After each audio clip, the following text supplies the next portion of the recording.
So Hannah received her doctorate degree in physical therapy from Northern Arizona University, and she currently works for St. Charles Health System in Bend, Oregon. She's very involved with her local community by leading support groups for individuals with neurodegenerative diagnoses, assisting with community-based dance programs for those living with Parkinson's, treating patients in free community clinics, and providing aquatic therapy classes for individuals with neurological conditions. And today she's going to be talking to us about physical therapy and Parkinson's. And I'm gonna, while you're going, Hannah, I'm gonna do a few polls just to see where people are, but I'm gonna let you take it away from here. All right, bear with me, folks. I'm gonna share my screen with you so you can see the slides as I'm chatting here. All right, get a few things moved around. Are we seeing what we need to see? I see you and I see a screen. Is your slide? Is everybody, Perfect. Can everybody see Hannah's content? Okay, just say yes and just need a couple of yeses. Great, looks good. Okay, perfect. Okay, good to go. Thank you. I just want to say welcome to everyone. It is always a joy to be a part of these Victory Summits, and I'm really glad that you're here. As Mel mentioned, my name is Hannah Fugel, and I'm a doctor of physical therapy practicing in Bend, Oregon. My clinical area of specialty as well as passion is working with individuals with neurologic diagnoses and particularly neurodegenerative diseases. Today, we're going to be talking about the importance of exercise, or the idea of moving your body well. Some of you may have recently received your Parkinson's diagnosis, while others have been living well with the disease for many years. And I just want to say it's never too early or too late to start exercising to combat the effects of Parkinson's. We know that Parkinson's is a movement disorder, and that movement is one of the best things that we can do to kind of alter and change both motor and non-motor symptoms. So next, we're going to talk through just a little outline of what we'll cover today. I want to start here and give you a little bit of a roadmap of where we're headed. So first, we're going to talk about why exercise is important and sort of what are the benefits of it. We'll then talk about how to exercise to optimize neuroplastic and neuroprotective changes. And we'll kind of dive into what those things mean if those words are new to you. We'll then outline some actionable steps, hopefully empowering you to start moving your body and giving you some tips and strategies you can take into your day, even tomorrow. We'll then discuss the concept of dual task or split attention. And then we'll just finish up with some ideas on how to stick to and achieve your exercise goals. So first off, what are the benefits of exercise? And I want to start with kind of a more overview look. So this is for anybody that moves, individuals with Parkinson's or otherwise. We know that exercise can improve things like strength, balance, and flexibility, as well as improve things like sleep and mood. Exercise can also provide an opportunity for social interaction, which we know may be an online interface right now, but is still so valuable. It also gives you the opportunity to try new things and maybe develop new skills. Research has also shown that exercise increases quality of life and can improve your sense of well-being in the world. So my question is kind of, why would we not want these things? Why would we not take action in our lives to pursue these benefits? And then we're going to zoom in a little more. So for anyone that has Parkinson's, we know that exercise helps to improve the effectiveness of your medications. It promotes the efficient use of dopamine in your brain. It is neuroprotective. So the idea here is that it slows the rate of loss of dopamine producing cells in your brain. It can combat the breakdown of movement quality and at times restore some of the automaticity of movement that can be lost, making day-to-day activities more challenging. Lastly, I mentioned this before, but the concept of neuroplasticity. So exercise has been found to kind of promote an environment where we can see plastic changes in the brain, meaning if you have some degradation or some change, you're not stuck with that. It's not static or concrete. There's actually some room for adaptive changes within your nerve tissues. So what we know is that individuals who are experiencing motor symptoms of Parkinson's have likely lost up to 80% of the dopamine neurons in their basal ganglia. So really, we can't afford to lose any more. So we need to be engaging in activities that are neuroprotective. but then we'd also like to gain back as much lost ground as we can, right? So this is possible with exercise to kind of promote brain changes and improve blood flow, and even potentially improve neurocircuitry or connections in the brain. So that all sounds great, but how do we exercise to gain these benefits? How do we promote neuroplastic and neuroprotective changes? There's actually been some great research done in terms of identifying some parameters that can kind of be applied to exercises to make sure that you're getting that optimal benefit. So we're going to kind of dive into these a bit more. So the first concept is that the activity or exercise that you would participate in would be of high intensity. So we know that moderate intensity exercises maintain your level of mobility, but it's really these high intensity bouts that are needed to improve your function, to slow that neurodegeneration or provide that neuroprotective benefit, to improve the efficiency of dopamine use in your brain. And then also it can help to make your real world experiences feel more achievable. So if you're practicing or challenging yourself at a very high level, then when you step into sort of the real world, hopefully those feel a bit less overwhelming. So that may be complexity of the environment or navigating up your steep driveway or something like that, but feeling truly prepared and potentially less anxious in the real world as you navigate it. So high intensity, people think, HIIT training or, you're breathless and keeled over, and that's not exactly what we're looking at. There's lots of ways to change the intensity of a task. So it may be kind of the frequency or repetitions of something. It could be your effort level or your heart rate response.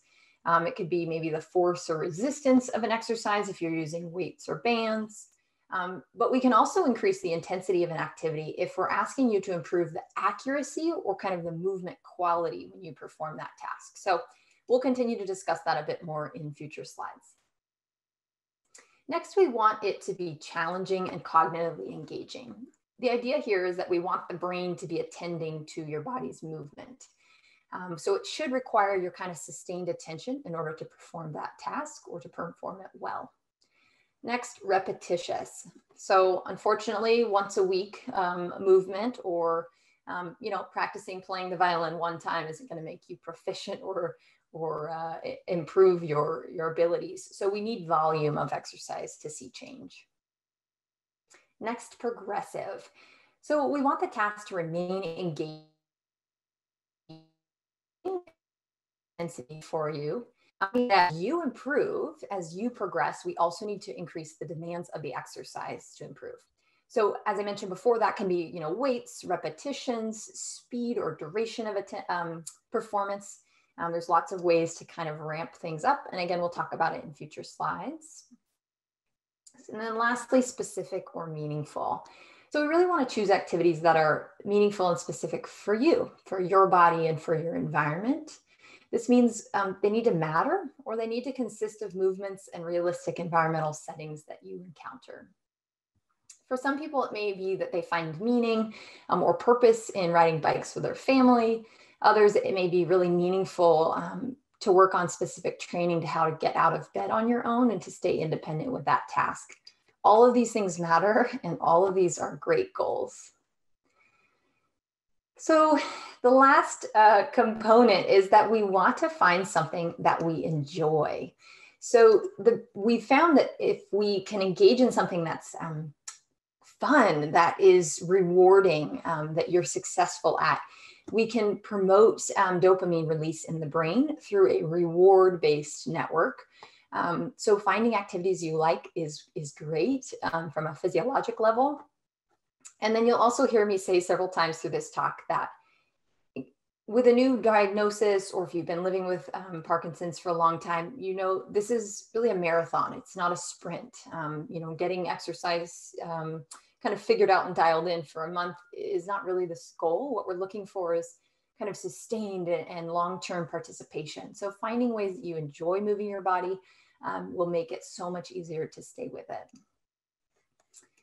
So we'll transition now into some action steps. And this is really, I think, the heart or meat of my talk today is I just want to empower and equip you with some strategies to be moving, especially as we're in this time of kind of lockdown and less ways to access movement in your community. I want you to feel like you have the available tools to be moving in your home environment. So again, little outline. During this portion, we're going to talk about 4 main categories of movement that are vital for moving and living well with Parkinson's. And then at the end, we're going to touch on this concept of dual task training. And really, this is a skill, but overlays very much with our mobility and movement. So the first one, balance. So balance is a skill of use it or lose it. It's really a task that requires that volume of exercise performance and sort of regular engagement. The goal of a balanced exercise is to improve your body's ability to gather sensory information to keep you steady on your feet, or if you're seated, then on your bum. Balance is really just your body's ability to keep your body weight over your base of support. If your weight passes outside of this base, then you're going to feel off balance. And many of you may have experienced that, where you're like, whoa, that was a close call. I call that a near fall. But what you're experiencing is, again, that weight passing outside of your base. So our balance system is comprised of 3 parts. We gather information from sort of 3 main systems. The first is proprioception. So this is gathered internally from our body when our joints and our muscles move. So mostly we're going to be getting awareness of where we are in space from that information coming from, feet, ankles, legs, but also your trunk and your neck. So all the way up that chain. The next is vision. And this allows you to orient, obviously, to the world around you by the other static objects in your visual field. And then the last is the vestibular system, or inner ear. And this system provides us information about both the orientation of our head as well as acceleration and deceleration of the head, and therefore the body, because our head, of course, is attached to our body. So lastly, practicing a balance task or engaging in a regular balance routine is to reduce your risk for falls, right? And I highlighted in our previous slide, I can hop back there, that in order to improve the balance, we also want to reduce our risk or our reliance, on vision.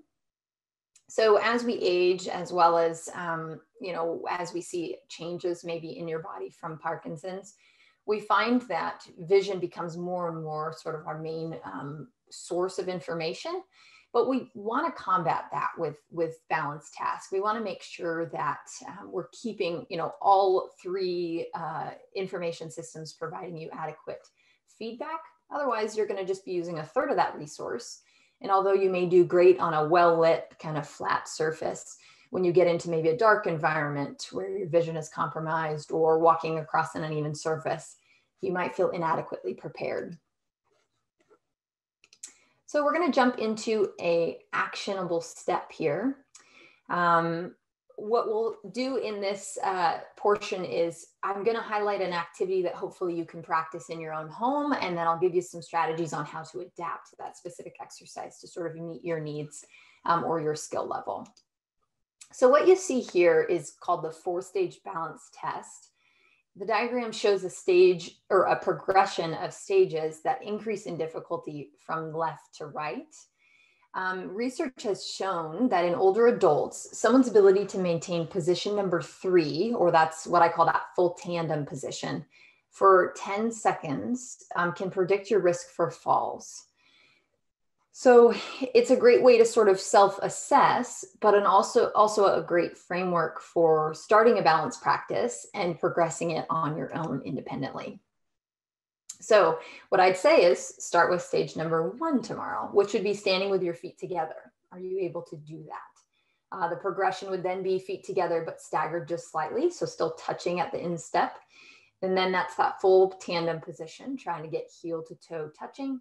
And that final stage you're seeing on the right is 1 foot, because it's a single leg balance. So now we'll jump into some ways to modify that previous slide or that task to provide kind of a focused or specific exercise for you. And again, based on your skill level or your needs as it relates to balance. So our options would be to change the base of support. In other words, if you stand with your feet apart, it's going to be easier versus with your feet narrow. And as I mentioned before, that's just a great way to sort of overall scale that task to your skill level. The next would be to change the surface that you're standing on. So practicing on a firm surface, such as maybe tile or hardwood in your house, versus a compliant or squishy surface like carpet or folded towel, even maybe a foam pillow.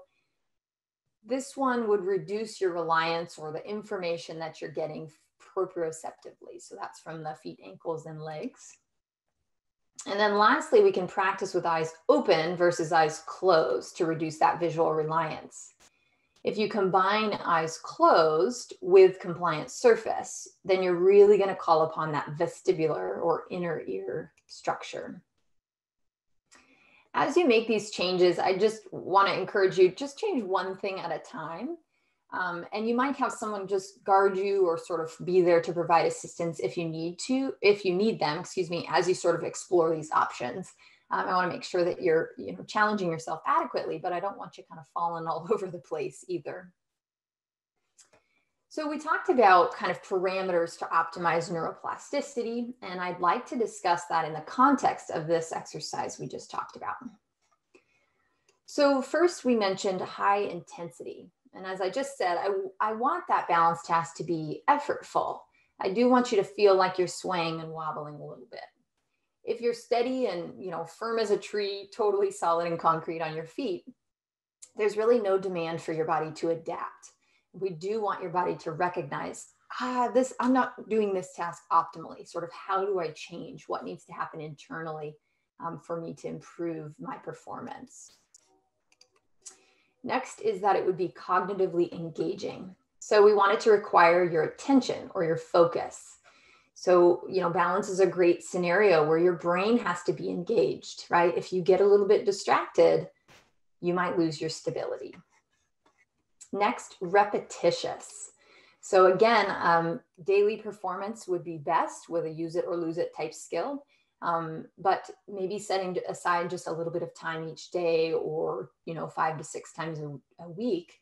And it can be 2 minutes of balance practice. It doesn't have to be a lot, but just getting those repetitions in. Next, progressive. So I provided some options, right, to take that stage 1 or stage 2 and then overlay some changes or elements of that task to keep I like to use a 30-second hold as a cutoff. So if you're holding a position well, you're feeling steady on your feet, then maybe try progressing on to the next stage or to change an element. And then lastly, we want it to be, oops, I lost that. There we go. We want it to be specific and we want it to be meaningful. So it's really helpful to recognize before you practice balance, like why am I doing this? Largely, the motivator is going to be to reduce your falls or reduce your risk for falls. Hopefully now it's a little bit of that desire to promote neuroplasticity within your body. And then just to continue moving well in your environment or to kind of keep up with your family or whatever those focus aspects are for you. And then specific. So really considering real world scenarios can be helpful here. So where do you struggle with your balance? Where have you experienced those near fall experiences? Is it getting up to go to the bathroom during the night? Maybe that's when your vision is a little bit compromised. Again, I mentioned that idea of, a grassy surface or something uneven. And then how about is it when you're distracted? Are you more likely to lose your balance when you're paying attention to something else or engaging in a conversation? As you consider these things, I'd like to suggest possibly seeing a physical therapist to help you kind of safely and specifically meet your goals to address imbalance. A PT office or working with a physical therapist can be a great way to explore these and to sort of scale them. It's a safe environment, someone there to guard you or the appropriate equipment to really push into that imbalance. And then I want to give you kind of sneaky way to get your balance in if you'd like. These are really fun ways, and research has shown that these elements of exercise can be used to improve balance. So dancing is a great way. Tai Chi, which is a lot slower movements, but has you sort of shifting your weight over your feet and maintaining control. Yoga, and then boxing. Of course, that rock steady boxing I recognize and promote. I think it's excellent, a form of non-contact boxing. Okay, balance. Whew. On to the next skill. So we're going to talk about strength. Are you ready? So the goal of a strength or resistance exercise is to improve muscle performance. There's three main categories that make for good muscle performance.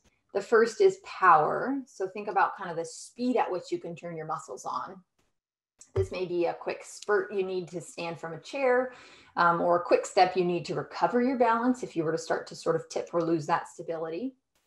Next would be endurance. How long can you continuously use or turn on your muscles? So think about, walking to your grandkid's birthday party across the park versus a short distance of getting up to cross the living room to get to the bathroom. And then the last one is force production, which is just kind of the amount of oomph that you can get from your muscles at a maximal effort. We know that Parkinson's can lead to bradykinetic, slowed, or hypokinetic, which are small movements. This means that we kind of lose that oomph and we lose some of the speed at which we can engage our muscles. And that's very much coming from sort of an internal set. So we want to counter that. We want to choose to engage in strength exercises with sort of a maximal effort. We don't want your body and your brain to create these weak and small movements, because over time we can actually see a conversion in muscle fiber type from fast twitch to slow twitch. So kind of just as it sounds, you can become anatomically as well as physiologically disadvantaged to create effective and quick movements in your daily life. So again, trying to engage with sort of that maximal go power is going to help to combat that adaptive change. So to explore strength a bit more, we're going to use a sit to stand or a squat. Excuse me. So before we jump in, I want to give everyone just a little tip on a sit to stand or a squat. The key to a good sit to stand is your ability to shift your weight forward or anteriorly over your feet before you rise. When we talked about maintaining your body weight over your base of support in the balance slide, it really translates well to this activity. If you don't move your body weight over your base of support, then when you attempt to stand, you're likely to fall backwards.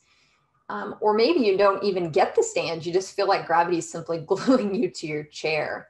Try instead kind of getting your feet underneath you, shifting yourself forward to the front of that seat, and then out and up. Once you're well set up, think about power. So think about that maximal effort. Don't let your body practice at just kind of 50% go power. Turn on the jets and really ramp up that strength. Try to promote that fast twitch fiber engagement. So again, I'm going to give you some options on how to scale or modify this activity to highlight different parts of movement or muscle performance. First, we can change the height of the chair, and this would be with the purpose of increasing that force production or kind of oomph threshold, trying to encourage strength gains. Next would be to complete a number of repetitions without a rest break, so working on endurance. And then lastly, completing a number of reps in a set amount of time. So this is kind of, you're on the clock. How many times can you squat or stand up and sit down? And here we're promoting that speed and power of performance.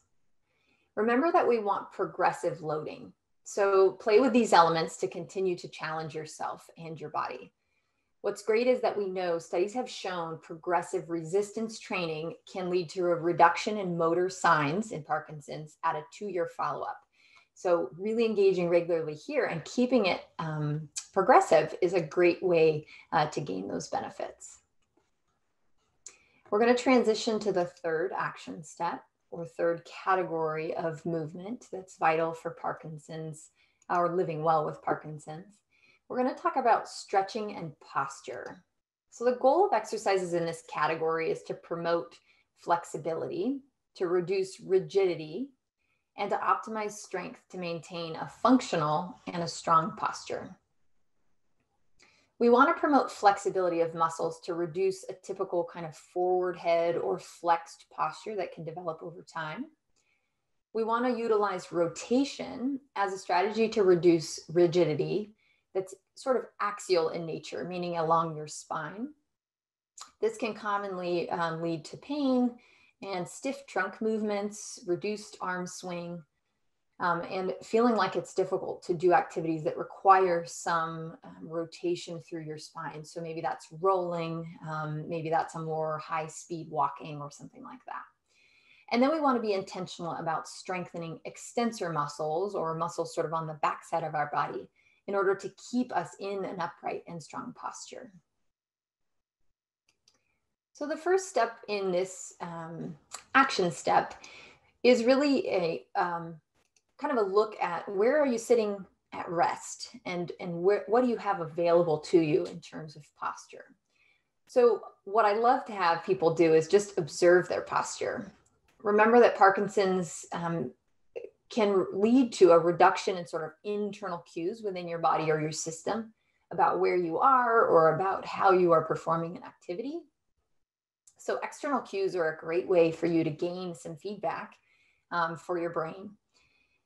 So maybe just having a friend or a family member take your picture while you're not paying any attention to your posture. And then again, when you are, can you pull your head back over your shoulders? Can you squeeze your shoulder blades together maybe to draw you back into that strong posture? If you are alone, a mirror can be a great place for this as well. Look kind of straight on and then maybe glance at yourself from the side as well. Then see where you are. So this next slide, I have highlighted some areas where we want to focus on flexibility. So typically if we're kind of moving our body weight forward over time and becoming more flexed, we want to stretch things in the front of that body to allow you to come back to a full upright. Not addressing these can be part of why it feels harder and harder to get to upright. So if you're early in your disease progression, I encourage you to sort of get into the habit or the routine of stretching these muscles. And if you're farther along and you feel like you're already predisposed to that posture, don't lose ground, right? So start to work on stretching the stretches really should be gentle. It's not no pain, no gain. When it comes to stretching, we want to try to relax into the position, but to feel tension in the muscle groups. Ideally, we would hold that stretch for 1 to 2 minutes and we would engage regularly. Daily would be best. So a stretching routine can be a great way to start your day. You can wake up mindfully, wait for your medications to kind of kick in, and just start your day moving well. So here I've highlighted some focus stretches for the upper body, as well as some rotational activities designed to reduce that rigidity or sort of trunk stiffness experience. So think about opening up through your chest and reaching your body out long. There's some great guided stretching videos on YouTube. Again, there's lots more exercise classes that are coming out that are Parkinson's specific, where they're going to be focusing in on these aspects or these muscle groups. And then again, reach out to that Davis Phinney site and sort of their supported links because they've got some wonderful content in this area. This slide looks a bit more just at lower body flexibility. So we often think of posture from the upper body or upper trunk portion, right? Those rounded shoulders or forward head. But it also is going to be driven by flexibility in your lower body and in your hips. So think about stretching the backs of the thighs and the fronts of the hips to allow you to get upright as well. So once we've got the available range to be in an upright posture, we want to strengthen muscles to keep you in that posture. I always say, flexibility gives you potential, but strength keeps you there. A physical therapist or a movement specialist should be able to help you identify and practice specific strengthening exercises to target these muscle groups. You can even print out and take this slide to your provider, or if you work with a personal trainer.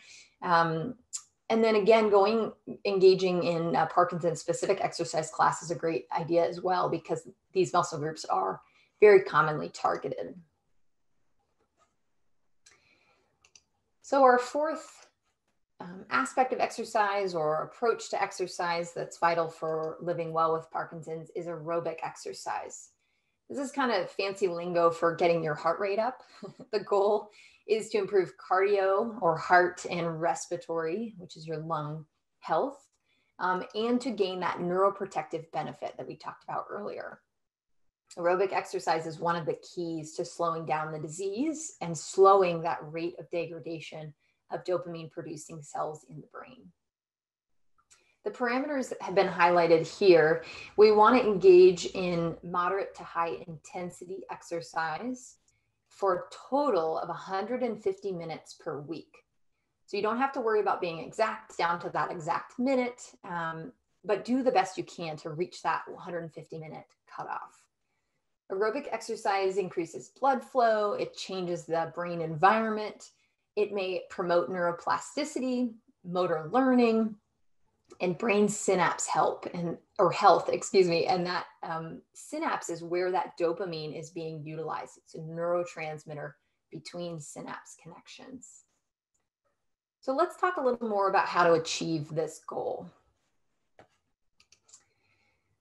A great way to monitor the effort level of an exercise is to use what we call a modified Borg scale, or a rate of perceived exertion. Likely you have not been exposed to this unless you've worked with a movement specialist or a physical therapist, but it is a great tool for you to sort of self-monitor how hard you are working. And it's been documented as a correlate with your heart rate, which is very commonly used as a physical activity intensity marker or sort of indicator. So the target range for that moderate to high intensity would be to be in that rate of perceived exertion 6 to 7 out of 10. So the arrow there is kind of indicating that threshold. You should feel like you're breathing heavily and that you're working. The talk test is a simple way to sort of measure your relative intensity. If you're doing moderate intensity work, you can talk but not sing during an activity. During vigorous intensity, so a little bit higher workload, you'll not be able to say more than maybe a sentence at a time, where you have to pause to catch your breath in between those sentences. If you have underlying cardiac or lung conditions, please, please, please consult with your physician or a physical therapist when you're sort of pushing that limit. We want to make sure that we keep you safe as a whole human being, keep you well, and not set you up for any detrimental effects of really elevating that heart rate. So how in the world do we get 150 minutes in a week? If it were me and someone said, you have to get on a treadmill and run for 150 minutes, it would be dreadful. That'd be a dreadful sentence. But that's really not what I'm asking you to do. So remember, we don't have to be exact with our minutes, but we want to get as close to 150 minutes in a week as we can.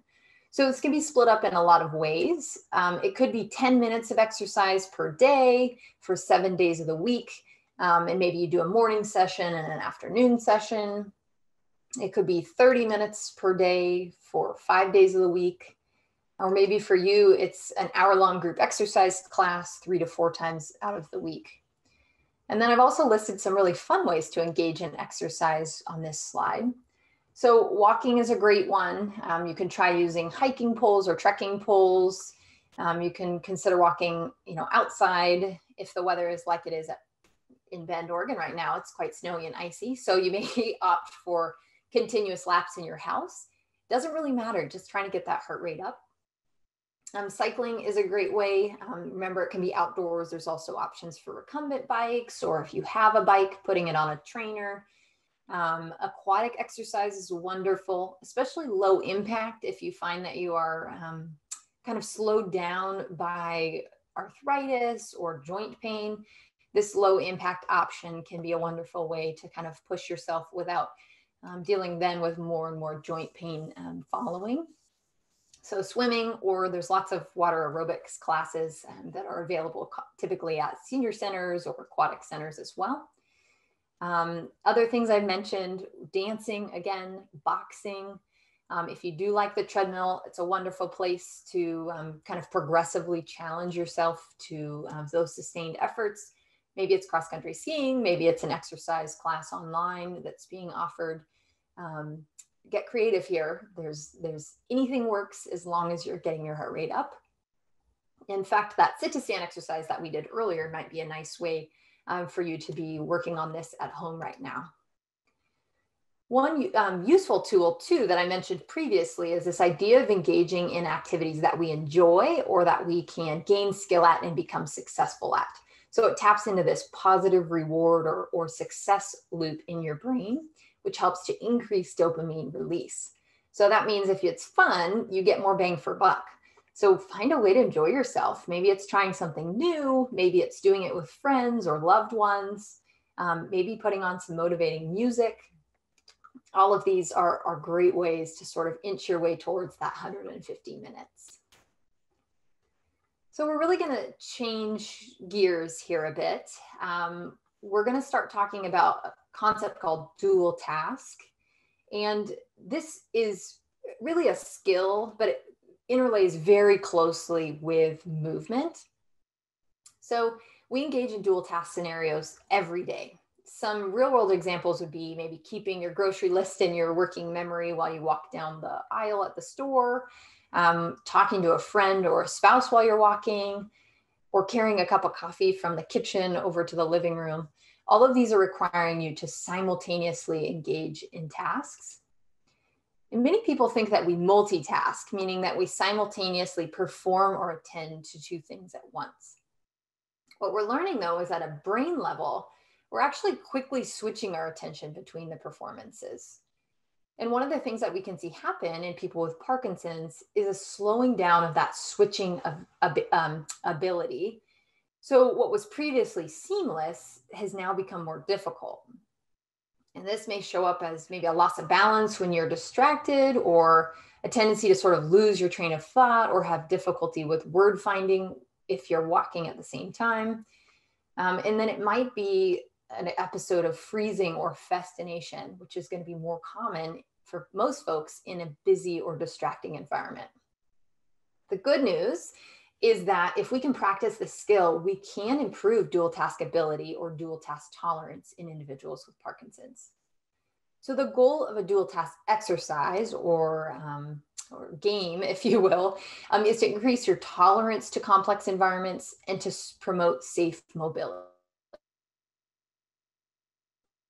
There are four categories: cognitive, which is having you think about something; motor, which would have you do something; auditory, which has you listen; and then visual, which would have you identify something. So a great way to sort of self-assess your dual task ability and whether this may be part of what's contributing to movement or movement breakdown would be a walking while talking test. This test has you walk at a selected pace. You then walk while talking, and then you walk again while reciting alternating letters of the alphabet out loud. So think about, A, C, E, G, and so on. And you likely can anticipate how you would perform here. If you slow down or lose your balance in this scenario while you're simultaneously completing a cognitive task and walking, it may indicate you would benefit from some dual task practice. So I'm going to present action step in two parts. The first we're going to talk about is ways to practice dual tasks to create scenarios where you can safely challenge yourself. But then we'll review some compensatory strategies as well to utilize in environments where maybe dual task low tolerance has interfered with your safety or the way that you're moving and functioning. So from a practice standpoint, I just want to recognize that complex environments can be correlated with movement breakdown, impairments in walking, and an elevated risk for falls. So be careful. Again, maybe have someone with you. And if you answered to that walking while talking test, yes, I would definitely be compromised. Maybe kind of hold off and work with a physical therapist to do that safely. Dual task challenges can be practiced in the context of several of the 4 exercise categories we've previously discussed in this talk. A great place is that 4-stage balance test that we talked about. So maybe you're in stage 1 with your feet together. Then can you add a simultaneous task to that activity? Reciting the alphabet backwards, identifying as many words as you can that start with the letter, D or C, turning your head right to left, singing along to a song in the background, and so on. I've got quite a few options there on the slide, but really it's anything that you can think of that distracts you a bit, takes your attention away from balancing. So next we'll talk compensation. So those who already struggle in complex or distracting environments, I recommend that you instead, as I mentioned before, work with a PT. And in the meantime, maybe use some of these strategies to help you engage more smoothly or effectively in the real world. So reducing distractions, in this case, using an assistive device, maybe using visual or auditory cues to reinitiate movement or to improve movement. This is that idea of identifying and utilizing external cues outside of your body. So if you find that you fascinate while turning, think about counting your steps while you turn. If you're freezing and you get stuck, think of counting 1, 2, 3, and take a big step on that third, on that count of 3. Maybe find a target on the floor, step towards that target. And then using a metronome or some sort of outside beat can also be really helpful. So we're kind of coming in for landing here. We're going to talk about tracking your practice, sticking with your exercise, and achieving those movement goals. So to track progress, we can track between sessions, we can track within a session.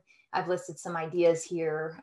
So within a session, maybe time on a treadmill, number of sit to stands, resistance on the bike, the band you're using for a strengthening or posture exercise, and so on. Between sessions, maybe it's documenting it on a paper chart, or there's phone apps. Maybe it's having a partner that you work with directly who kind of keeps you accountable to stick with it. And that really leads into this next one. I encourage you to find that support system. Davis and Connie highlighted the need for social, and exercise in the context of a support system can be a great way to stay involved, to stay present to your community. So building a team or a tribe around you is so vital. You've heard me say it before that this is a marathon and not a sprint. So as anyone who's engaged in a high level athletic pursuit or a long race knows that it takes a team around that athlete in order to be successful. In this case, you are that athlete. So you need to find your support team. You need to find that crew that can help you to win the race. My last action step, or my final call to action, is to see a physical therapist who works with individuals with Parkinson's. Being proactive and specific with training can be vital for keeping you moving well. Fitness classes and home workouts are wonderful ways to move, and I'm so grateful for them during this time, but they don't negate the value of seeing a physical therapist.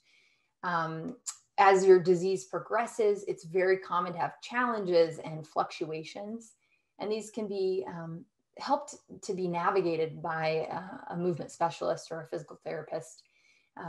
As access is low, reaching out to a PT in this time can be a critical step and a great way to stay moving and encouraged to stay moving.